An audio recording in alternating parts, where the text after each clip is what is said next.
Hello dear students, welcome to GDC classes English. So in today's session we are going to discuss the model paper regarding pharmaceutics. So in this session we are going to discuss 20 important MCQs from the pharmaceutics. So let's start with the first MCQ. So the first MCQ is National Pharmacy Education Day is celebrated on. National Pharmacy Education Day is celebrated on. Option A is 6th May, option B is 8th March, option C is 9th May and option D is 6th March. So the correct option is 6th March because that is related to the birth date of Professor Mahadev Lal Shroff. So National Pharmacy Education, it was or it is still celebrated on 6th March in honor of the birth anniversary of Professor Mahadev Lal Shroff, who established pharmacy education in India, and that is the reason he is also known as the father of pharmacy education in India, Professor Mahadev Lal Shroff. The day was designated by PCI, that is Pharmacy Council of India, and it is a statutory body under Ministry of Health regulating pharmacy education and practice in India. So under that, the pharmacy education and it is all regulated. So remember 6th March, so that is National Pharmacy Education Day. Second MCQ is the 9th edition of Indian Pharmacopoeia was launched in. So can you guess what should be the answer for this one? So the 9th edition, it is the recent one. So before the recent one. So correct option is option A, that is 2022. So the 9th edition of Indian Pharmacopoeia was launched in the year 2022. So option B is 2023. It is not the answer. 2005 and 2004. So Indian Pharmacopoeia. So first of all, Pharmacopoeia is nothing but a book which is published where you will get the information regarding drugs, regarding chemicals, regarding any medicinal products, and it was launched. The 9th edition was launched in 2022. This edition contains standards for drugs. You will get the information regarding pharmaceuticals, some healthcare devices which are manufactured and marketed in India, and it ensures the quality, safety, efficacy of this product. So this information you will get in the pharmacopoeia book. What is the bubble test used for? So basically bubble test, it is used, it is regarding the packaging material. It is regarding the packaging material.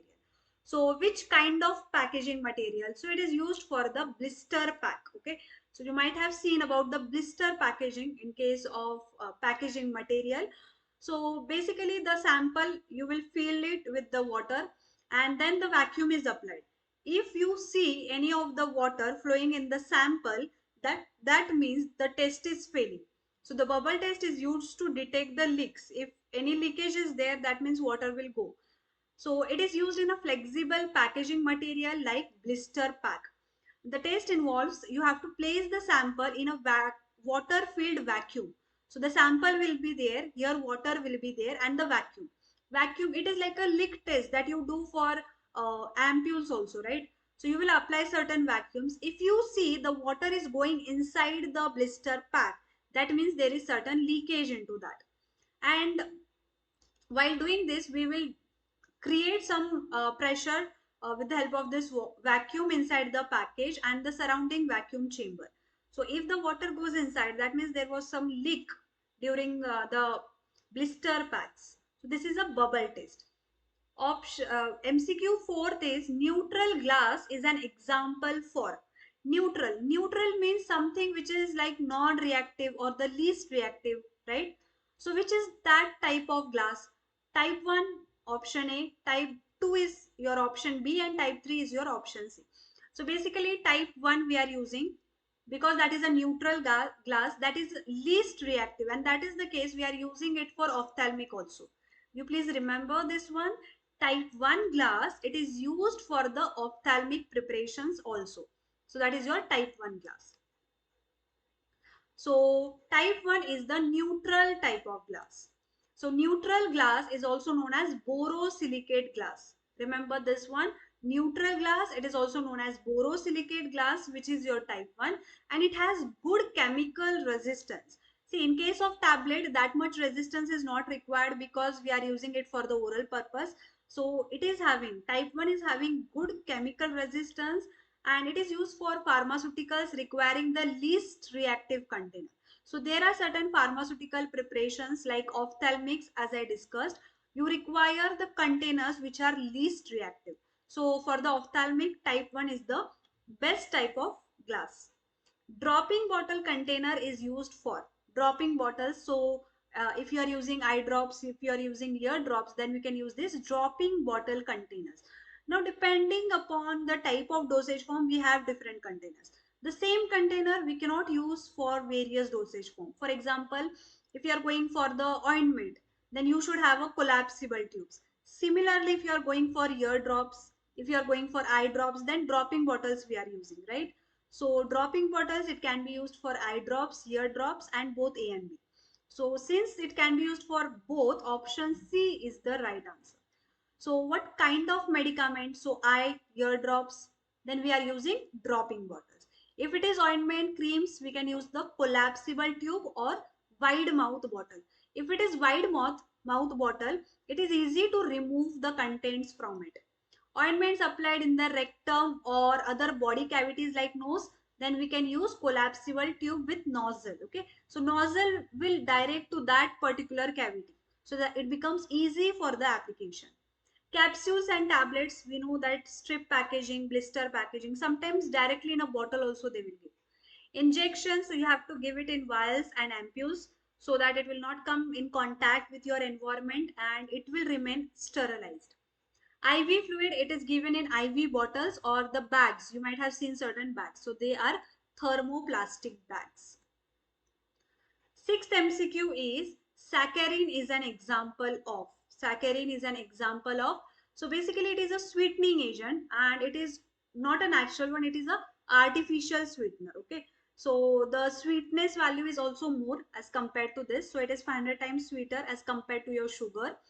So natural sweetening agent, it is a sweetening, but it is not obtained from any natural source. It is not a flavoring agent.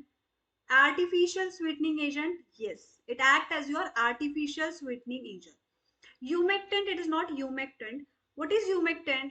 Humectant means that will retain the humidity. Okay, that will retain the humidity.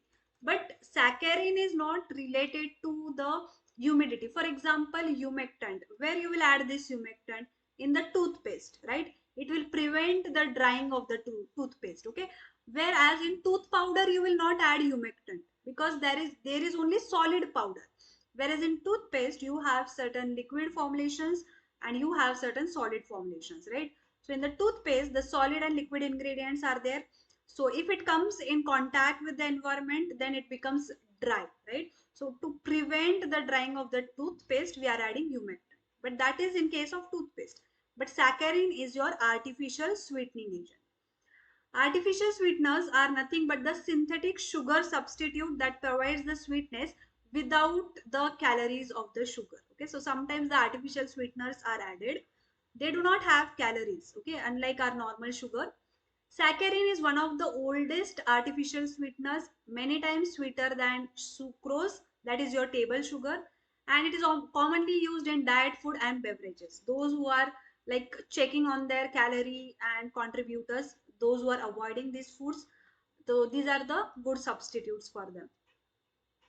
MCQ 7 is which of the following sugar has bitter taste? Sometimes very high sugar level will also give your bitter taste. For example, if you might have heard about like proper dark chocolate, so that is having some bitter taste, right? So like that, which of the sugar has bitter taste? Option A is glucose, option B is sucrose, option C is saccharin. So basically that is the artificial sweetener, so it is having a bitter taste. Glucose, sucrose, they are not having the bitter taste. Glucose is a type of sugar commonly found in fruits and honey. So that is a natural source. It typically is sweet taste and it is also known for being bitter. Sucrose is the scientific name for table sugar which is commonly used as a sweetener in food and beverages. Basically, glucose is not for bitter. Okay, this is a glucose which is not bitter. Sucrose, it is not known for having bitter taste. So glucose is also not there. Sucrose is also not there. Whereas saccharin is an artificial sweetener and it is often used as a sugar substitute because it is not having any calories. And in some individuals, it can leave a slight bitter aftertaste. Bitter aftertaste means after taking the saccharin, you may feel that it is having certain bitter taste. Natural blue dye is derived from. So dyes we are using, dyes, colorants or the lakes we are using to impart some color, whether to granules to tablet materials. So that is derived from. So it is derived from indigo fera. That is the reason there is one indigo color also. It is like similar to blue. So indigo tinctoria. So tinct means it will give like pigment like structure so you can easily identify. Indigo fera tinctoria. Tulipa gesneria, Tulipa ichleria or ichleri, it is not the answer. So indigo fera is the correct answer. It is a group of carbonyl compounds. Carbonyl means you will have C double bond O group. One of the oldest known dyes in terms of natural blue dye, it is derived from indigo fera tinctoria. So it is one of the oldest dye. MCQ 9th is artificial preservative is. So what are preservatives? If you know the answer, then you can let me know. Artificial preservatives. So preservatives are something which will prevent the growth of microorganisms. Okay, it will prevent the growth of microorganism. So first is neem oil. Option B is sodium chloride. Option C is honey. Option D is benzoate. Okay, so benzoate are the artificial preservative. It can be your benzoic acid, it can be sodium benzoate, etc. So these are obtained from the artificial or it is a synthetic preservatives we can call it. So there are two groups, naturally occurring, which is there, and artificial preservatives. So the drugs obtained by natural sources, that is plant, mineral sources, animal, etc. Example, neem oil salt, that is sodium chloride, lemon and honey. They act as a natural preservative. Okay. So lemon, it contains vitamin C. We know vitamin C also act as preservatives. Honey, because of higher sugar content, it will act as preservatives. You know, syrup is also there. Syrup also act as preservatives because it contains more amount of your concentrated sugar. So that act as your natural preservative.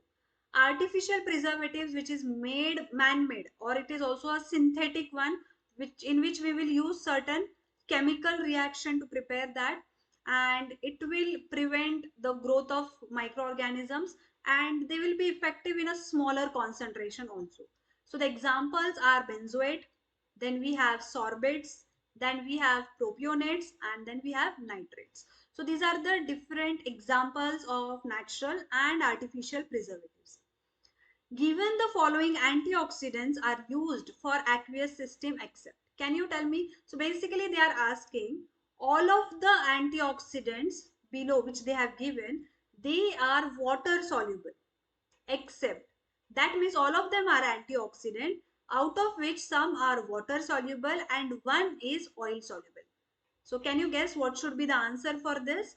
The option A is sodium thiosulfate, option B is sodium bisulfite, option C is ascorbic acid, which is your vitamin C, and butylated hydroxyanisole.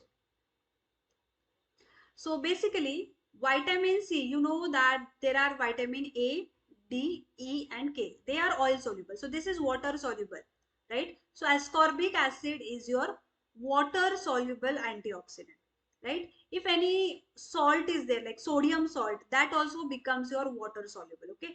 So sodium thiosulfate is also water soluble. Sodium bisulfate is also water soluble. Then what is remaining? Butylated hydroxyanisole. So yes, oil soluble antioxidants are BHA, that is butylated hydroxyanisole.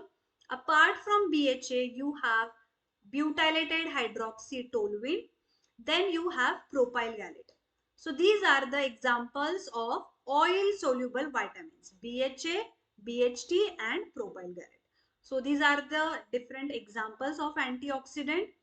Two antioxidants which are usually added to fat and oil containing food, they are butylated hydroxyanisole, butylated hydroxytoluene. Butylated hydroxytoluene, it is widely used antioxidants in lubricants. It falls under the category of primary antioxidant, that is a radical scavengers. There are different mechanisms. BHT act by radical scavengers. It acts by scavenging the free radicals. You know there are different mechanisms, right? So for example, this is one molecule. This is a free radical, right? So if it is combined with another free radical, then it forms a chain. So like that, it keeps forming the chain. Okay, so it will act here, which will help protect the base oil from oxidation. Okay, option 11 is MCQ 11 is hammer mill reduce the particles up to. Okay, so mill is nothing but it is used for the size reduction. It is used for the size reduction. So up to what extent the size can be reduced? So option A is 20 to 80 mesh, option B is 20 to 200 mesh, option C is 1 to 30, or option D is 4 to 325 mesh. Okay, so option D is the right answer.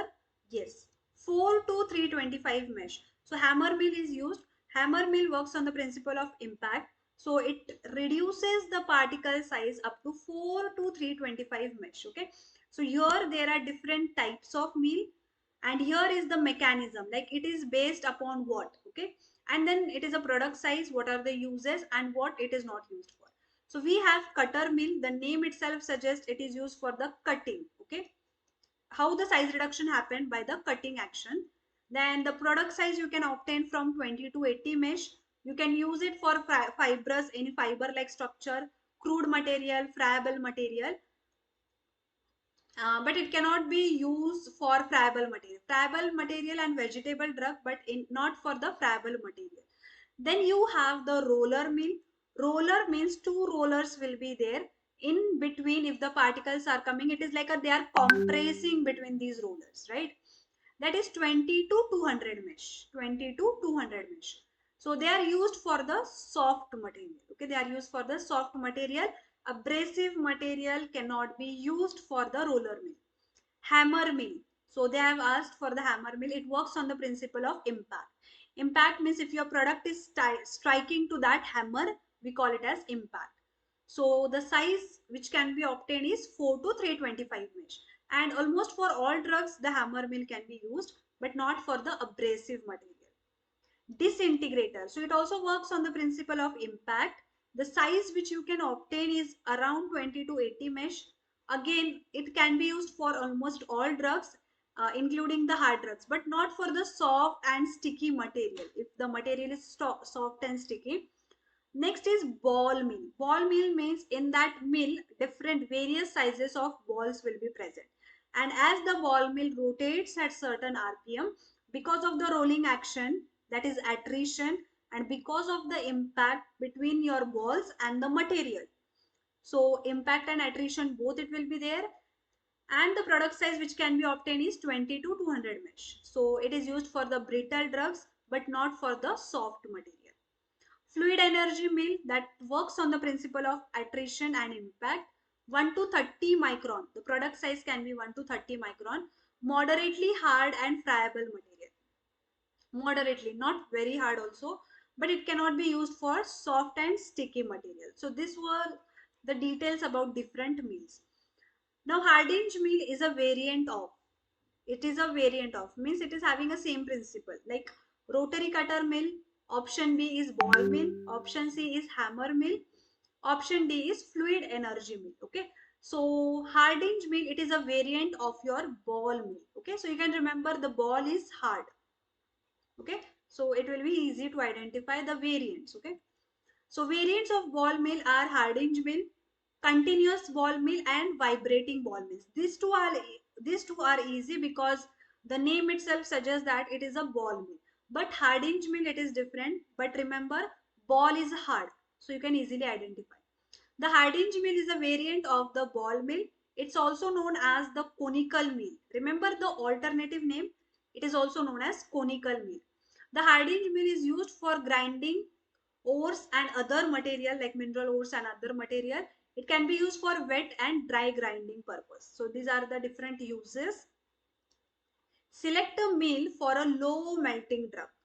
Okay, so if the drug has the ability to melt at a lower temperature, then which meal we can use? So basically a meal for low melting drug, first is hammer meal, option B is roller meal, option C is ball meal, option D is fluid energy meal. So do you know what should be the answer for this one? Yes. So option D is the right answer. Basically, if the drug is having lower melting point, then we can go for fluid energy mill like jet mills. Some micronizers are there, and they use high pressure gas or normal air, compressed air, to cause the particle collision. Okay. So because of this collision, also size reduction happens. They typically produce minimal heat, making them suitable for low melting drugs. So in the other cases, the heat generated is little bit higher, so which is not suitable for low melting drugs. So we can go for fluid energy mill where there is a little production of the heat and it makes the drug suitable for the drugs where the low melting point is there. 14th MCQ. The principle behind the working of mechanical sieve shaker. Okay. So basically mechanical sieve shaker we are using for the size reduction. But how it happens? Okay. So if it is a sieve shaker, then it works on the principle of oscillation and vibration. Okay. At certain vibration and oscillation it is done where all the sieves will be shaken and the size separation will happen. So here you can see the sieves, they are arranged in certain orders. You will take the sample, pour it at upside. So upside will have more mesh size. Bigger mesh size will be there and down will be having least mesh size. Okay. So that means the coarse particle will come, fine particles will come down. Coarse, depending upon which sieve it is retaining the size and all, it will vibrate and oscillate the sieves, causing the particles to move and pass through the sieve apertures based upon their sizes. So based upon that size, they will come down. And on the each sieve, certain amount of the sample will be retained.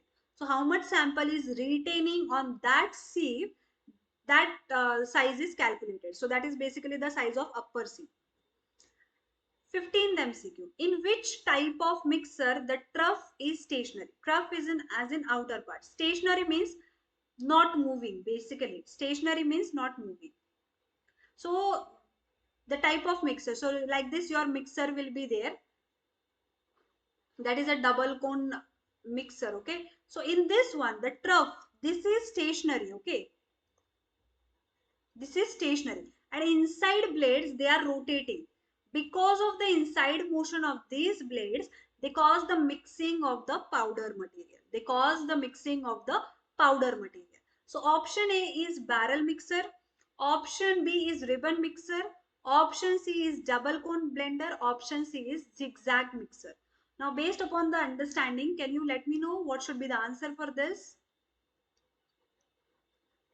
Yes. So option C, that is a double cone blender in which outside trough is stationary, inside the blade will rotate, and because of this rotation action, the mixing will happen. So in double cone blender, the trough, which is in the shape of like two connected cones, because it is two connected cones, it is known as double cone. It remains stationary. Okay. Sometimes in the V cone, for example, in the V cone, the entire blend, it will move like this. It will rotate, but in this one, that is stationary and the mixing blades rotates. It will rotate inside the blender to mix the materials or to blend the materials. So in the double cone blender, the trough is stationary, the blades they are rotating. 16th MCQ. Which one of these used for the filtration of corrosive solution? For example, if your material is having the tendency to cause the corrosion, then which material will be suitable? Option A is glass wool, whether you will use glass wool or whether you will use woven wool, whether you will use asbestos or sintered. So basically we will use sintered material for the filtration of corrosive solution. Glass wool, it is made up of glass fibers and they are not resistant to the corrosive material. Okay, so they will undergo corrosion. We will not use glass wool. Woven wool, it is made up of again natural or synthetic fibers, and it is also not suitable for filtering the corrosive solution. It can degrade in the presence of corrosive substances. Asbestos may not be suitable for filtering again corrosive solution. It may react and the corrosion cannot be prevented. But the sintered material, they are from the metal or the ceramic powders. Okay, sintered, they are metal or ceramic powders, and they are fused together under heat and pressure. Sintered materials, they offer the excellent resistance to this corrosion, and they are suitable for filtering the corrosive solutions. Okay, so we can use the sintered material.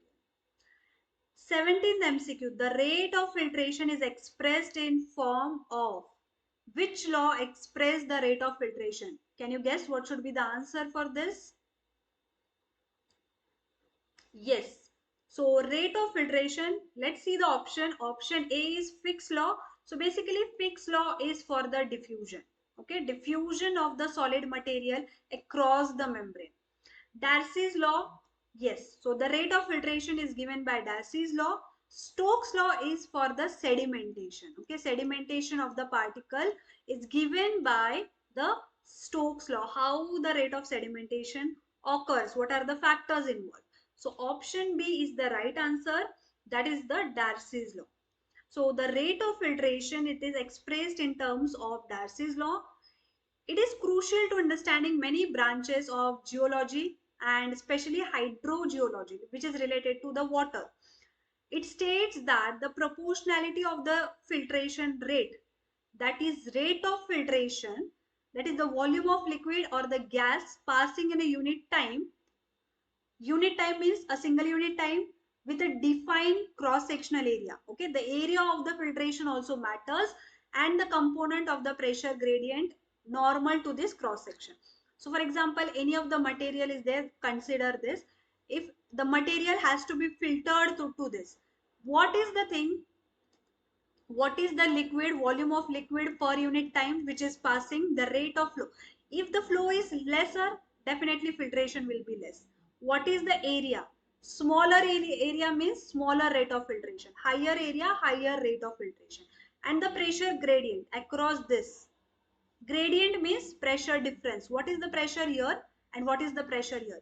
That is the reason you might have seen there are some vacuum filtration. Okay, one conical flask will be there like this, where your vacuum will be applied. When you pour the material here, the vacuum will be applied. So that will increase the rate of filtration.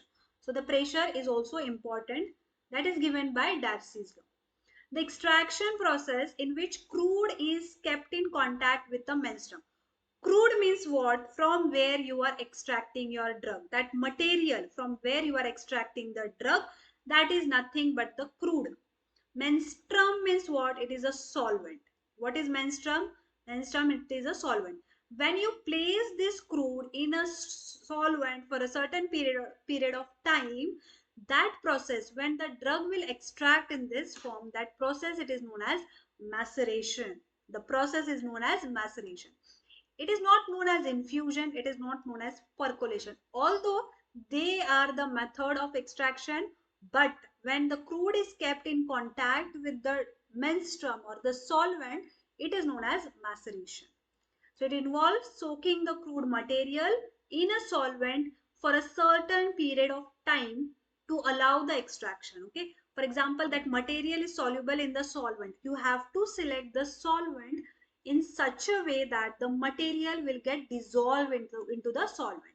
And the method is used for extracting certain active constituent from the plant material. MCQ 19th, unequal distribution of color in a tablet. So this is nothing but the defects of the tablet. Okay, defects of the tablet. So color distribution is related to picking? No.